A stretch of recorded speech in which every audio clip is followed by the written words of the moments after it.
Hi everybody, this is Ravi Nallapareddy from precision academy. ఈరోజు helicopter money quantitative easing ఈ విషయాలకు సంబంధించి ఒక స్పష్టమైన వివరణ తర్వాత ఒక ప్రశ్నకి సమాధానంగా చెప్పడం జరుగుతుంది. దీన్ని సాయి ప్రదీప్ తయారు చేశారు. ఈయన సీనియర్ బ్యాంకర్. దాన్ని ఇంగ్లీష్లో ఆయన చేస్తే ఫణీంద్ర కుప్పిలి తెలుగులోకి అనువాదించి ఈ స్లైడ్స్ తయారు చేశారు. కేసీఆర్ గారు ఏ రోజైతే హెలికాప్టర్ మనీ గురించి మాట్లాడారో ఆ రోజు నుంచి ఇది చాలా పెద్ద హాట్ టాపిక్ అయిపోయింది. ఎప్పుడు గాలిలో శబ్దం వచ్చినా ఏదో హెలికాప్టర్ వచ్చేస్తుంది, పెట్టెల్లో డబ్బులు తీసుకొని వచ్చి కేసీఆర్ గారికి ఫామ్ హౌస్లో ఇస్తే అక్కడి నుంచి ఎర్ర బస్సుల్లో పల్లె పల్లెకి తీసుకొచ్చి పంపిస్తారేమో అని ఆశతో ఎదురు చూస్తూ ఉండొచ్చు. సో ఇది హెలికాప్టర్ మనీ అంటే హెలికాప్టర్లో ఏం డబ్బులు తీసుకొచ్చి ఇవ్వరు.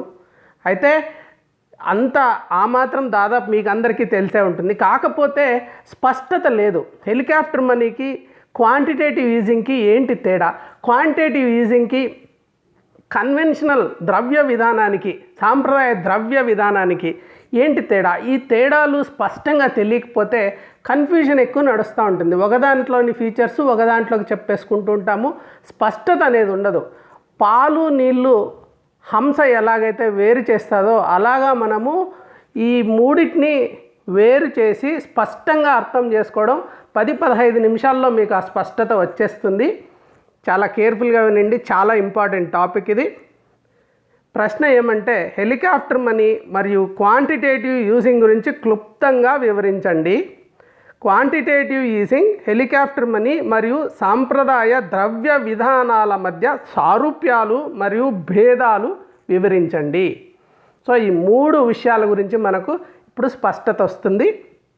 వాటిని కంపేర్ చేయాలి, కాంట్రాస్ట్ చేసి అర్థం చేసుకోవడానికి మనం ప్రయత్నం చేస్తాం. మొట్టమొదటగా వీటన్నిటికీ బేస్ మనం అర్థం చేసుకోవాల్సింది ఏమంటే సెంట్రల్ బ్యాంక్.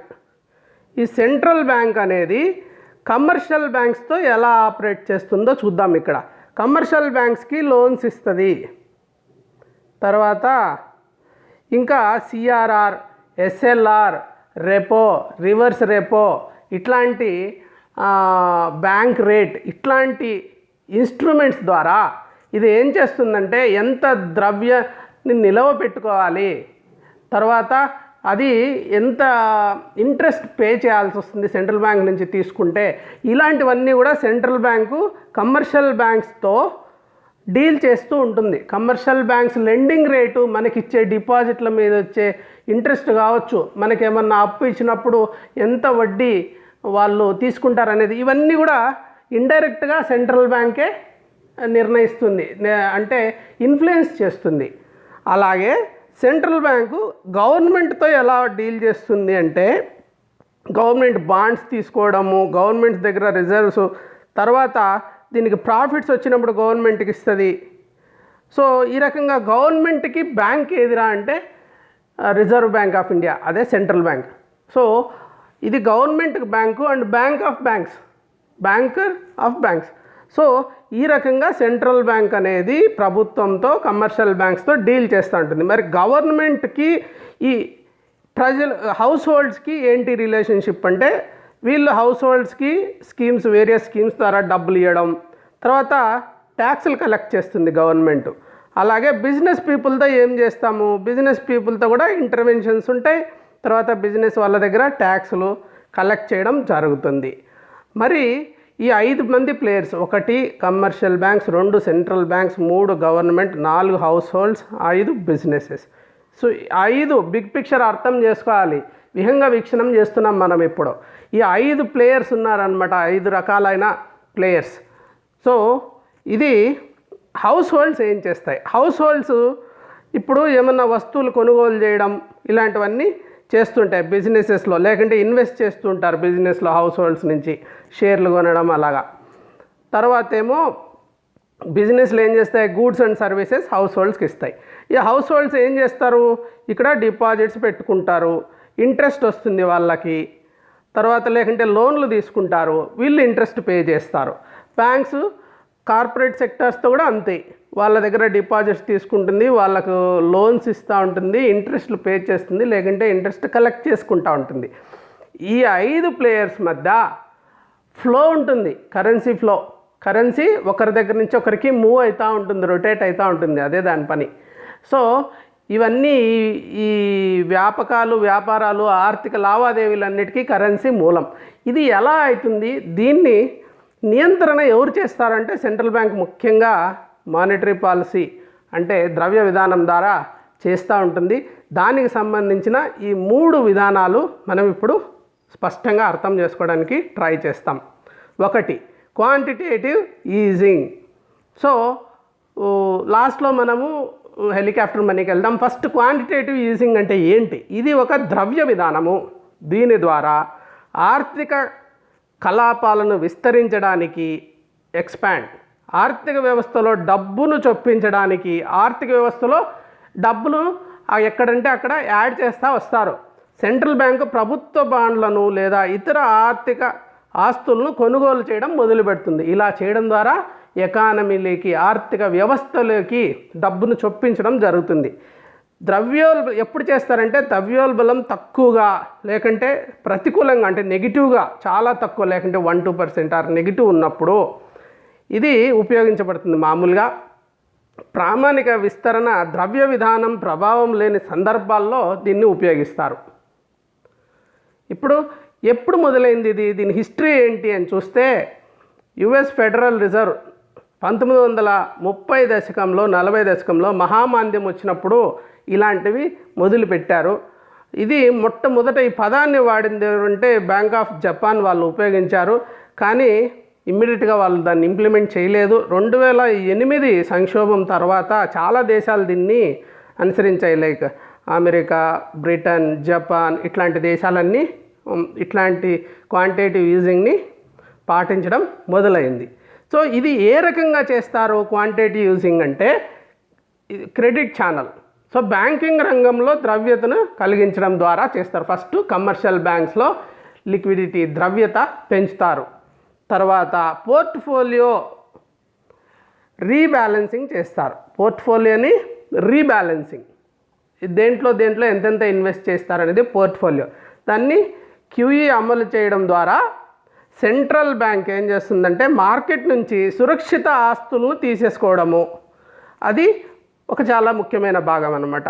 అలా చేయడం ద్వారా ఇది వేరే ఆస్తులు ఏవైతే ఉంటాయో వాటిని వేరే ఆర్థిక సెక్యూరిటీల వైపు మిగిలిన వాళ్ళు ప్రైవేట్ పెట్టుబడిదారులు మొగ్గు చూపుతారు అలాంటప్పుడు.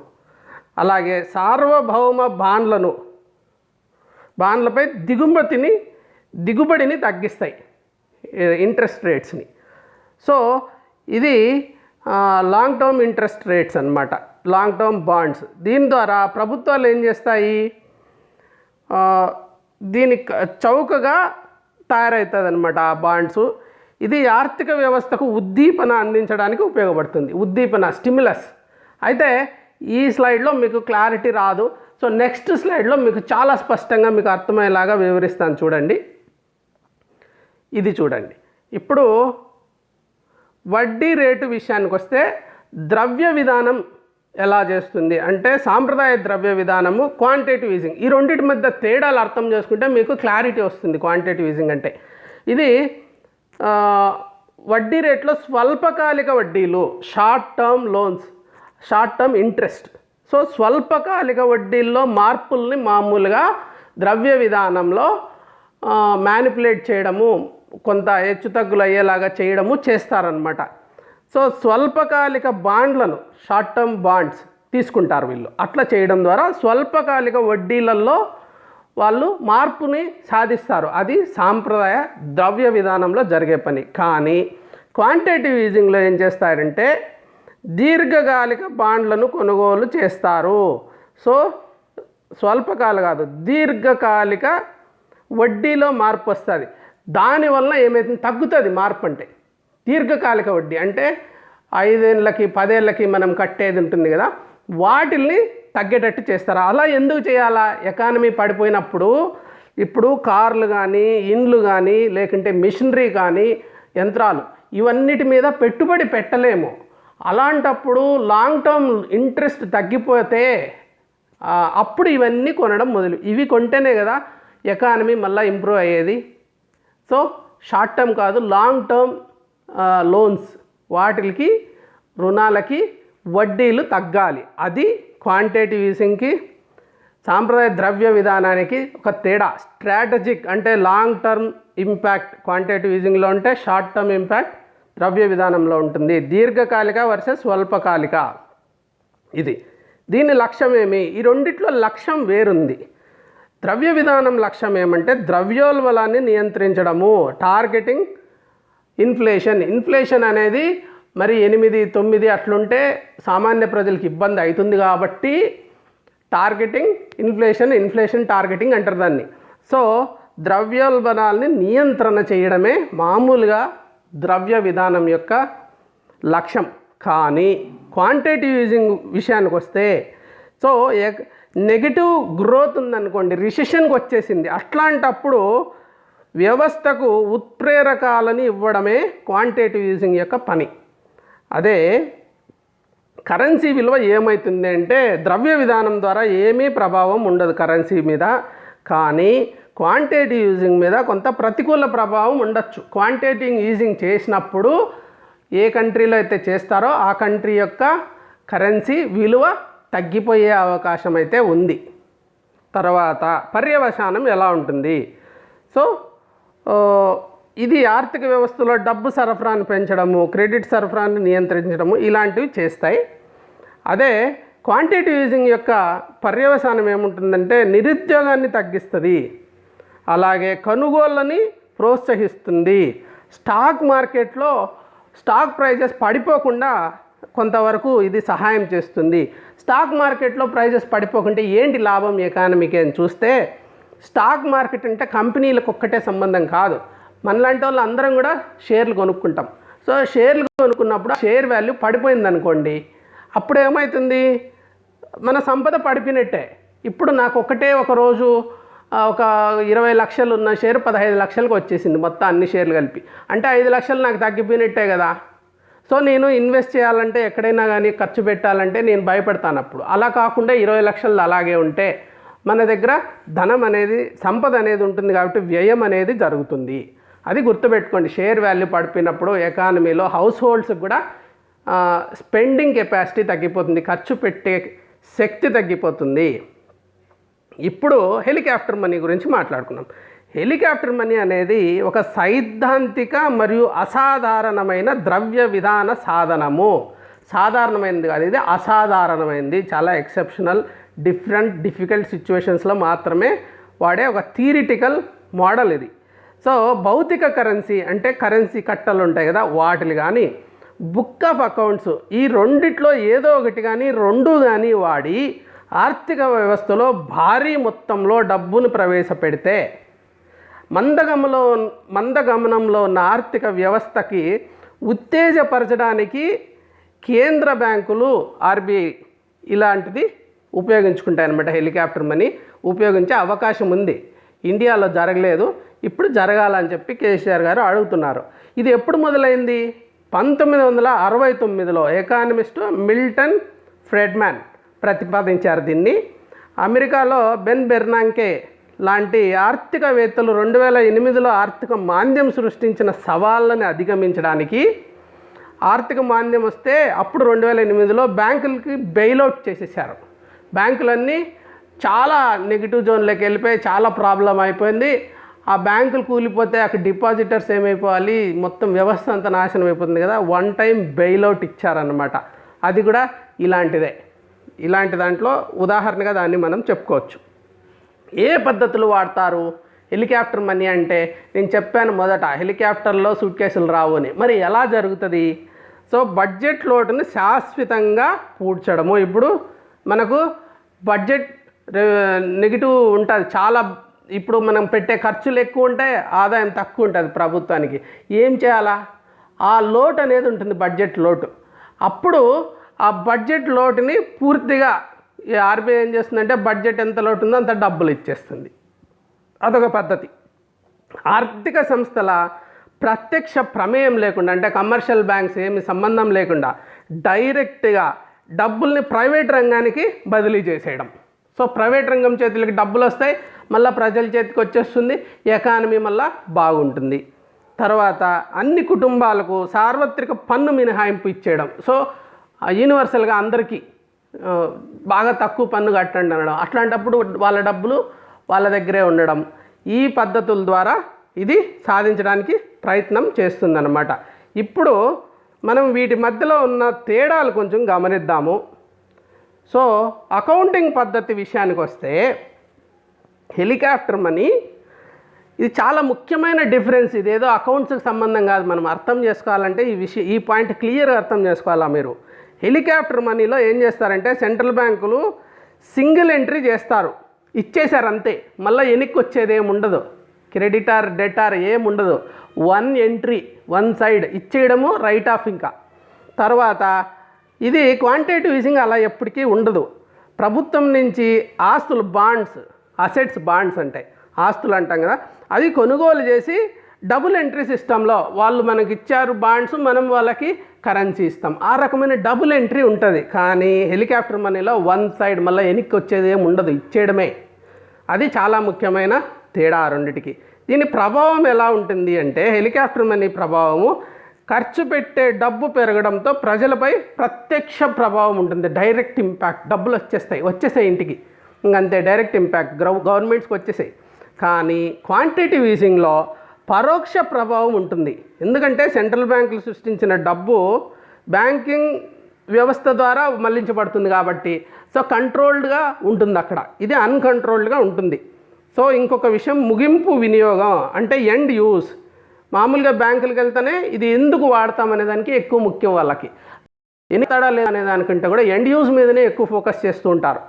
సో ఈ హెలికాప్టర్ మనీలో ఎండ్ యూస్కి ఏం సంబంధం లేక డబ్బులు ఇచ్చేయడమే, వాళ్ళు ఎట్లన్నా ఖర్చు పెట్టుకొని. కానీ క్వాంటిటేటివ్ ఈజింగ్లో బ్యాంకింగ్ వ్యవస్థ ద్వారా వస్తుంది కాబట్టి తుది వినియోగంలో పరిమితులు అనేటివి చాలా స్పష్టంగా ఉంటాయి. దీనికోసమే అనేసి. తర్వాత తిరిగి చెల్లించే విధానము ఎలా ఉంటుంది అంటే ఇది హెలికాప్టర్ మనీలో తిరిగి చెల్లించడం అంటూ ఏముండదు. ఇది అంతే. ప్రభుత్వం తిరిగి చెల్లించాల్సిన అవసరము క్వాంటిటేటివ్ ఈజింగ్లో అయితే ఉంటుంది. అదే ఈ ద్రవ్యత ఏమవుతుంది గురించి మాట్లాడుకుంటే మార్కెట్లో బాగా రెండు విధానాలు, ద్రవ్యత బాగా పెరుగుతుంది, ద్రవ్యోల్బలం కూడా రెండు విధానాలలో కూడా ద్రవ్యోల్బలం పెరుగుతుంది. అయితే ఒక ముఖ్య తేడా ఎక్కడొస్తుందంటే కరెన్సీపై నమ్మకం. సో ఇప్పుడు కరెన్సీపై పూర్తిగా నమ్మకం పోతుంది. ఏది హెలికాప్టర్ మనీలో కరెన్సీకి పెద్ద విలువ ఉండదు. అదే క్వాంటిటేటివ్ ఈజింగ్లో అంత డిస్టర్బ్ కాదు, కరెన్సీ విలువ ఏమంతగా పడిపోదు, నమ్మకం పోయేంతగా పడిపోదు. ఈ నమ్మకం కొన్ని దేశాలలో అయితే అట్లా ఎక్కువ హెలికాప్టర్ మనీ లాగా చేసిన తర్వాత ఆ కరెన్సీకి విలువ లేక వేరే డాలర్నో దేన్నో వాడుకోవడము అలా జరగడం కూడా ఉంటుందన్నమాట. ఇప్పుడు మనం కూడా ఇలా ఎక్కువ వాడేస్తే ఇప్పుడు 2000 రూపాయల నోటు ఉంటుంది, తర్వాత 1,00,000 రూపాయల నోటు, 10 లక్షల కోటి రూపాయల నోటు అట్లా పెట్టాలన్నమాట. సో అంతగా నమ్మకం పోయి విలువ పడిపోయే ఛాన్స్ ఉంది. ఇది మనకి ఈ స్పష్టత అనేది మీకు వచ్చింటుంది అనుకుంటాను. మీరు ఈరోజు మనతో కలిసి దీని గురించి విన్నందుకు ధన్యవాదాలు. ఇంతవరకు ప్రెషన్ అకాడమీ యూట్యూబ్ ఛానల్ మీరు సబ్స్క్రైబ్ చేయకుంటే చేసుకోండి, బెల్ సింబల్ నొక్కండి. తర్వాత pressionacademy.inకి వెళ్ళి ఫ్రీగా రిజిస్టర్ చేసుకోండి. మీకేమైనా ఈ మెంటర్షిప్ కానీ లేకుంటే టెస్ట్ సిరీస్ కానీ కావాలంటే 810101014050608485 ఏ నెంబర్కైనా కాల్ చేయొచ్చు. నమస్కారం, ధన్యవాదాలు, బాయ్.